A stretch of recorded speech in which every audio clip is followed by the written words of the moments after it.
kita benar-benar punya pelayanan yang berarti, ya, mempunyai pelayanan yang berdampak di dalam kehidupan kita. Nah, biar pagi hari ini kita merenungkan bagaimana pelayanan atau ministry kita ini mempunyai dampak di dalam masyarakat, agar mereka boleh mengenal Yesus sebagai Tuhan dan Juru Selamat.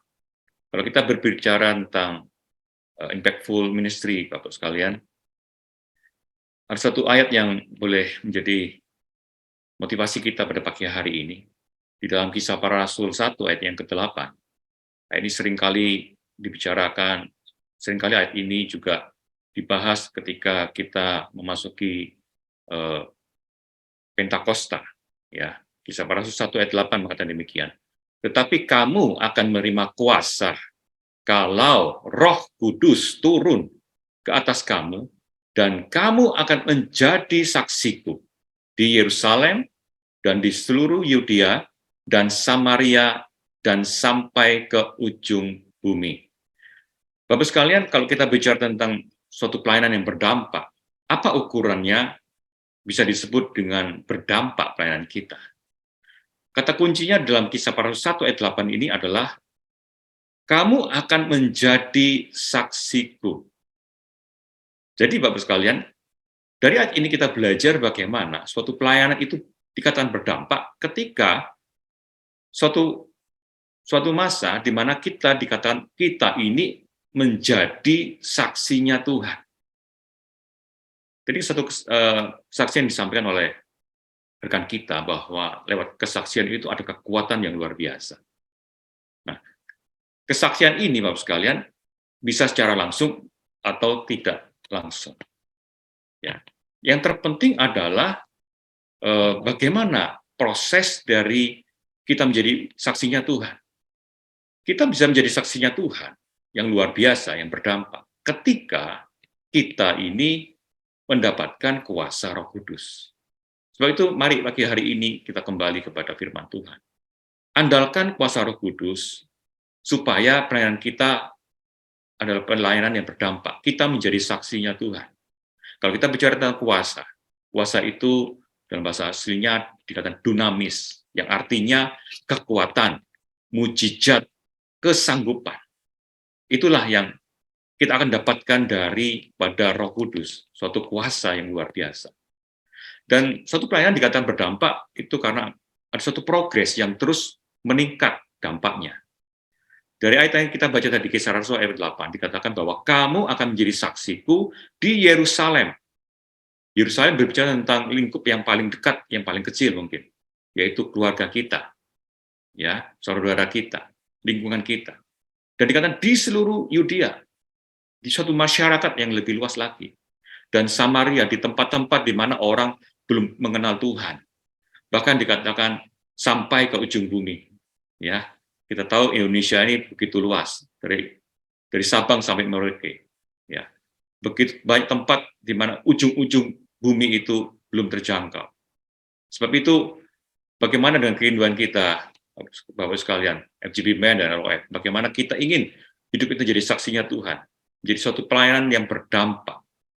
Ya, sebab itu mari kita kembali, hari ini kita berfokus pada yang namanya kuasa Roh Kudus. Kalau kita bicara tentang fokus, apa itu fokus? Fokus itu sebenarnya kata sederhananya adalah memusatkan perhatian. Kita benar-benar concern, tidak menyimpang ke kiri, tetapi benar-benar memusatkan pikiran. Ya, memusatkan perhatian kita. Nah, dalam berfokus ini tentu kita harus menemukan suatu titik target mana yang akan menjadi pusatnya. Ya, sehingga kita mempunyai atau mendapatkan fokus yang tepat, bukan fokus yang salah. Ingat kalau kita melihat suatu pertandingan memanah, nah di situ ada yang namanya papan, ya, suatu papan yang ada lingkaran-lingkaran itu, lingkaran besar, lingkaran kecil, dan ada satu titik pusat, di mana titik pusat itu kalau anak panah itu menancap di titik itu mendapat poin yang paling banyak. Nah tentu seorang pemanah, dia akan memusatkan perhatiannya kepada satu titik yang tadi itu. Titik yang terkecil di paling tengah itu, bukan titik yang lain. Ya, dan itu jadi satu fokus Jadi fokus. Sebab itu mari, jika kita ingin pelayanan kita berdampak, mari kita berfokus pada kuasa Roh Kudus. Saya percaya, kalau kita berfokus pada kuasa Roh Kudus, banyak hal yang akan terjadi dalam kehidupan kita. Ya, Bapak sekalian, kita melayani Tuhan bukan kemampuan kita. Kita melayani Tuhan karena kemampuan Roh Kudus. Mari kita kembali kepada apa yang dikatakan oleh firman Tuhan. Di dalam Yohanes 14 ayat 12, dikatakan demikian. Aku berkata kepadamu, sesungguhnya barang siapa percaya kepadaku, ia akan melakukan juga pekerjaan-pekerjaan yang aku lakukan. Bahkan pekerjaan-pekerjaan yang lebih besar daripada itu, sebab aku pergi kepada Bapa. Kenapa Tuhan Yesus pergi kepada Bapa? Di ayat 16 ayat 17 dikatakan demikian. Aku akan meminta kepada Bapa, dan ia akan memberikan kepadamu seorang penolong. Penolong ini P-nya huruf besar. Ini adalah tentang Roh Kudus. Penolong yang lain, supaya ia menyertai kamu selama-lamanya. Ayat 17, yaitu roh kebenaran. Roh Kudus disebut dengan roh kebenaran. Dunia tidak dapat mengenal dia, sebab dunia tidak melihat dia dan tidak mengenal dia. Tetapi kamu mengenal dia, sebab ia menyertai kamu dan akan diam di dalam kamu. Kita mengenal Tuhan, kita mengenal Yesus, kita pun juga mengenal kuasa daripada Roh Kudus. Dan Roh Kudus itulah yang akan menolong pelayanan kita. Dia adalah penolong yang lain itu. Ya, dia akan menolong kita, Bapak sekalian. Sebab itu mari Tuhan yang memberikan satu janji, yaitu seorang penolong, yaitu Roh Kudus. Jika kita dimampukan, ya, untuk apa? Untuk melakukan pekerjaan-pekerjaan yang lebih besar, pekerjaan-pekerjaan pelayanan kita yang berdampak, Bapak sekalian. Di ayat 12 tadi dikatakan demikian. Pekerjaan-pekerjaan yang lebih besar. Ini yang disebut dengan impactful ministry. Tanpa Roh Kudus, kita biasa-biasa. Tetapi dengan Roh Kudus, kita menjadi luar biasa. Ya. Selanjutnya, apa yang dikatakan oleh firman Tuhan? Di Yohanes 14 ayat 26 bagian A dikatakan demikian. Tetapi penghibur, yaitu Roh Kudus. Roh Kudus juga disebut penghibur, Bapak sekalian. Yang akan diutus oleh Bapa dalam namaku. Ketika kita berfokus kepada Roh Kudus, maka di dalam tantangan pelayanan kita ada Roh Kudus yang menghibur kita. Saya percaya dalam fokus ini ya banyak tantangan-tantangan yang kita hadapi. Ya, kalau kita share tentang bagaimana menjadi seorang presiden, jadi ujung tombak dalam pelayanan kita. Banyak hal-hal tantangan yang terjadi. Kadang-kadang itu membuat seorang jabatan presiden menjadi maaf kata stres atau sebagaimana. Ya, tetapi saya percaya kalau ada Roh Kudus dalam kehidupannya, Roh Kudus itulah yang menghibur dia, yang menguatkan dia senantiasa. Dan saya percaya itulah yang juga dialami oleh seorang yang namanya Daud, ketika dia letih lesu dan berat, tetapi dia tetap mengandalkan Tuhan.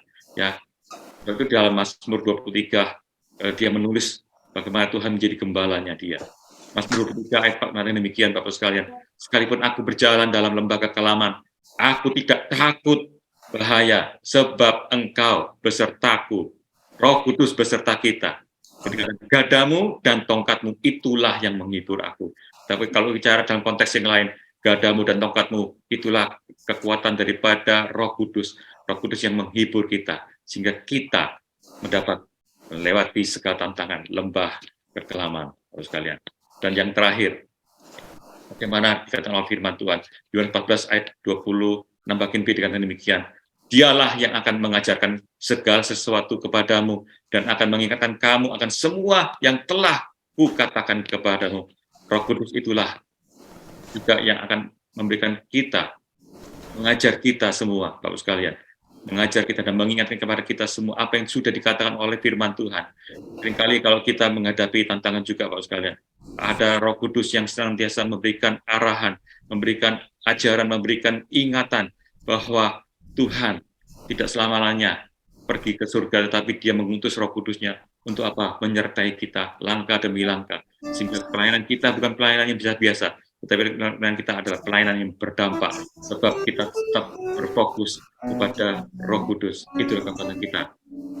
Itu pagi hari ini kembali kita bersyukur pada Tuhan. Kita tidak pernah sendirian dalam pelayanan ini. Tuhan Yesus memberkati. Baik, terima kasih Pak William. Tuhan Roh Kudus dan kita bertambah.